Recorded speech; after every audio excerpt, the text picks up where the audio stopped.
At 12 o'clock, we got A&M, who's 5-3. Showing number 10, Ole Miss, who's 7-1. Ole Miss favored by 3 points on ESPN.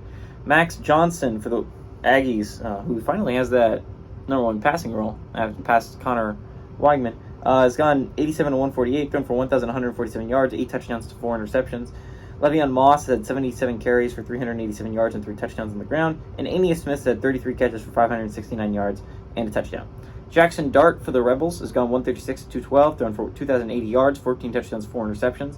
Quinton Judkins has had 146 carries for 691 yards and 9 touchdowns. And Jordan Watkins had 39 catches for 580 yards and 2 touchdowns.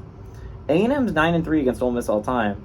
Last 2 games have gone to Ole Miss, though, in 2021 and 2022. And Ole Miss is 2-0 under Lane Kiffin against A&M and Jimbo Fisher.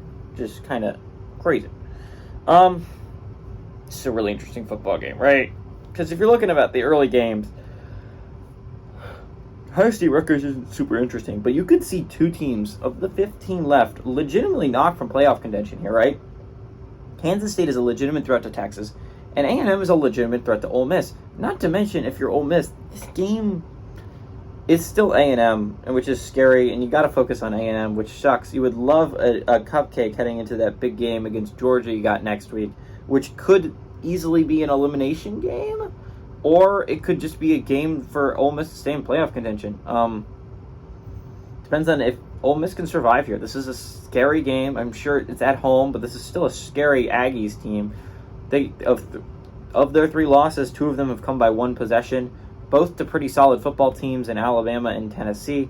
Again, these are not bad football teams that they've lost to, and they lost in heartbreaking ways where they have made it pretty close. Again, the strength of A&M is not their offense. That is the strength of Ole Miss, although Ole Miss has been winning in different ways recently, a lot on their defense. Obviously not last week against Vanderbilt because you can just pop off against Vanderbilt. But they had very good defensive games against Arkansas and Auburn that in large part helped them win those football games. Ole Miss is playing really good football right now. They're playing really good complementary football. They're top 10 in the college football playoff rankings for a reason. They're playing like arguably the 10th best team in the nation. I understand there's only 15 playoff eligible football teams left, only 13 in the Power 5. But Ole Miss is playing some really good football. I think they legitimately have a shot against Georgia next week. I like Ole Miss to defend home field. I like Ole Miss to win and cover at home.